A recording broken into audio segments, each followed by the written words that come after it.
Hi friends, ഇന്ന് നമ്മൾ വീഡിയോയിൽ ഡിസ്കസ് ചെയ്യുന്ന രണ്ട് പ്രധാനപ്പെട്ട എക്സ്പ്രഷൻസ് ആണ് ഡിഡ് യു, ഐ ഡിഡ്ന്റ്. ഇംഗ്ലീഷിൽ സംസാരിക്കാൻ ആഗ്രഹിക്കുന്ന ഏതൊരാൾക്കും വളരെ യൂസ്ഫുൾ ആയിട്ടുള്ള ഒരു ടോപ്പിക്കാണിത്. അപ്പോൾ ഡീറ്റെയിൽ ആയിട്ട് നോക്കാം. ഡിഡ് യു, ഐ ഡിഡ്ന്റ്, എപ്പോ, എങ്ങനെ. നീ അവനെ കണ്ടോ, നീ ഫുഡ് കഴിച്ചോ, നീ ഉറങ്ങിയോ, ഇങ്ങനെയൊക്കെ നമ്മളും ചോദിക്കാറില്ലേ? കഴിഞ്ഞു പോയ കാര്യങ്ങളെ കുറിച്ചാണ് ഈ ചോദ്യങ്ങളെല്ലാം. കണ്ടോ, കഴിച്ചോ, ഉറങ്ങിയോ, പറഞ്ഞോ എന്നിങ്ങനെ ഇത്തരം ചോദ്യങ്ങൾ ചോദിക്കാൻ നമ്മൾ യൂസ് ചെയ്യുന്ന എക്സ്പ്രഷൻ ആണ് ഡിഡ് യു. ഞാൻ ഒന്നുകൂടി പറയാം. കണ്ടോ, കഴിച്ചോ, പറഞ്ഞോ എന്നിങ്ങനെ കഴിഞ്ഞു പോയ കാര്യങ്ങളെ കുറിച്ച് ചോദിക്കാൻ ഉപയോഗിക്കുന്ന എക്സ്പ്രഷൻ ആണ് ഡിഡ് യു. എന്നാ ഡീറ്റെയിൽ ആയിട്ട് കുറച്ച് ചോദ്യങ്ങൾ ചോദിച്ചാലോ? ആദ്യത്തെ ചോദ്യം, നീ ഇന്നലെ രാഹുലിനെ കണ്ടോ? നീ ഇന്നലെ രാഹുലിനെ കണ്ടോ? കണ്ടോ കഴിഞ്ഞു പോയൊരു കാര്യത്തിനെ കുറിച്ചല്ലേ ചോദിക്കുന്നത്. മാത്രമല്ല ഇന്നലെ എന്നൊരു വേർഡ് ഉണ്ട്. ഇന്നലെ, കഴിഞ്ഞ ആഴ്ച, കഴിഞ്ഞ ദിവസം, കഴിഞ്ഞ മാസം ഇത്തരം വേർഡ്സ് എല്ലാം കഴിഞ്ഞു പോയ കാര്യങ്ങളെ കാണിക്കാനാണ്. അപ്പൊ നമുക്ക് എഴുതാം, ഇന്നലെ നീ രാഹുലിനെ കണ്ടോ. ഡിഡ് യു, കാണുക എന്നതിന് സി എന്നല്ലേ? ഡിഡ് യു സീ രാഹുൽ ഇന്നലെ, yesterday. Did you see Rahul yesterday, ഇന്നലെ നീ രാഹുലിനെ കണ്ടോ. അപ്പൊ കഴിഞ്ഞു പോയ കാര്യങ്ങളെ കുറിച്ച് ചോദിക്കാനാണ് നമ്മൾ ഡിഡ് യു യൂസ് ചെയ്തത്. ഞായറാഴ്ച മഴ പെയ്തോ. ഞായറാഴ്ച മഴ പെയ്തോ എങ്ങനെ ചോദിക്കും? Did it rain on Sunday. Did it rain on Sunday. ഞായറാഴ്ച മഴ പെയ്തിരുന്നോ, മഴ പെയ്തോ എന്നിങ്ങനെ. അപ്പോൾ ഇതൊരു കഴിഞ്ഞ കാര്യമല്ലേ, അതിനെ കുറിച്ച് ചോദിക്കാൻ വേണ്ടിയാണ് നമ്മൾ എന്ത് യൂസ് ചെയ്തത്? Did. Did it rain on Sunday. Hima പാർട്ടിക്ക് വന്നോ. ഹിമ പാർട്ടിക്ക് വന്നോ. അപ്പൊ പാർട്ടി കഴിഞ്ഞിട്ടുണ്ട്, നമ്മൾ അതിനെ കുറിച്ച് ചോദിക്കുകയാണ്. ഡിഡ്, ഇവിടെ പേരെടുത്ത് പറയുന്നുണ്ട്, അതല്ല എങ്കിൽ ഷീ എന്ന് പറഞ്ഞാലും മതി.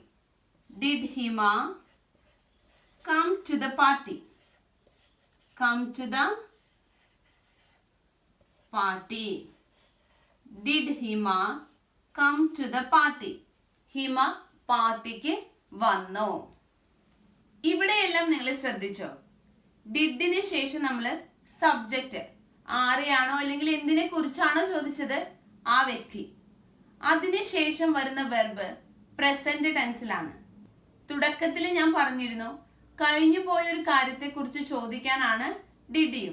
കഴിഞ്ഞു പോയ കാര്യം എന്ന് പറയുമ്പോൾ പാസ്റ്റ് ടെൻസ് ആയി. എന്നാൽ ഡിഡിന്റെ കൂടെ ചേർക്കുന്ന വെർബ് പ്രസന്റ് ടെൻസിലായിരിക്കും. ഒരു സെന്റൻസ് പറയാം, കൺഫ്യൂഷൻ വേണ്ട. ഈ ചോദ്യം ശ്രദ്ധിച്ചേ. നീ അസൈൻമെന്റ് പൂർത്തിയാക്കിയോ. നീ അസൈൻമെന്റ് പൂർത്തിയാക്കിയോ. Did you complete the assignment. Did you complete the assignment? ഇവിടെ നോക്കി, ഡിഡിന് ശേഷം സബ്ജക്റ്റ്, അതിനുശേഷം വരുന്ന വെർബ് പ്രസന്റ് ടെൻസിലാണ്. കംപ്ലീറ്റഡ് എന്നല്ല ഞാൻ എഴുതിയത്, കംപ്ലീറ്റ് എന്നാണ് എഴുതിയത്. അടുത്ത ക്വസ്റ്റ്യൻ നോക്കാം. നീ പുതിയ സിനിമ കണ്ടോ. നീ പുതിയ സിനിമ കണ്ടോ എങ്ങനെ ചോദിക്കാം? Did you see the new movie. The new movie. Did you see the new movie? നീ പുതിയ സിനിമ കണ്ടോ. അപ്പൊ കഴിഞ്ഞു പോയ ഒരു കാര്യത്തിനെ കുറിച്ച് കണ്ടോ, വന്നോ, പറഞ്ഞോ എന്നിങ്ങനെയുള്ള അർത്ഥത്തില് നമുക്ക് എന്ത് യൂസ് ചെയ്യാം? ഡിഡ് യു യൂസ് ചെയ്യാം. ഞാൻ ചെയ്തിട്ടില്ല എന്ന അർത്ഥത്തിലാണ് നമ്മൾ ഡിഡിന്റ് യൂസ് ചെയ്യുന്നത്. ഒന്നിച്ച് നമ്മൾ ഡിന്റ് എന്ന് പറയും. ഞാൻ ചെയ്തിട്ടില്ല എന്ന അർത്ഥത്തിലാണ് ഡിന്റ് യൂസ് ചെയ്യുന്നത്. ഇപ്പോ നേരത്തെ പറഞ്ഞ എക്സാമ്പിൾ, നീ അസൈൻമെന്റ് പൂർത്തിയാക്കിയോ, നീ അസൈൻമെന്റ് പൂർത്തിയാക്കിയോ. അപ്പൊ നമ്മളുടെ ഉത്തരം പൂർത്തിയാക്കിയിട്ടില്ല എന്നാണ്. എങ്ങനെ പറയും? ചെയ്തിട്ടില്ല എന്ന അർത്ഥത്തില് didn't. No, I didn't complete it. No, I didn't complete it. ഞാനത് പൂർത്തിയാക്കിയിട്ടില്ല. നീ എൻ്റെ മെസ്സേജ് കണ്ടോ, നീ എൻ്റെ മെസ്സേജ് കണ്ടോ. എങ്ങനെ ചോദിക്കും? ഡിഡ് യു, കണ്ടോ അല്ലേ? Did you see my message, my message. Did you see my message. ഇപ്പൊ ഞാൻ പറയാം, അയ്യോ സോറി ഞാൻ കണ്ടില്ല. Sorry, I didn't see it. I didn't see it. Did you see my message? നീ എൻ്റെ മെസ്സേജ് കണ്ടോ? ഇല്ല എന്ന അർത്ഥത്തില് പൊളൈറ്റ് ആയിട്ട് നമുക്ക് പറയാം sorry I didn't see it.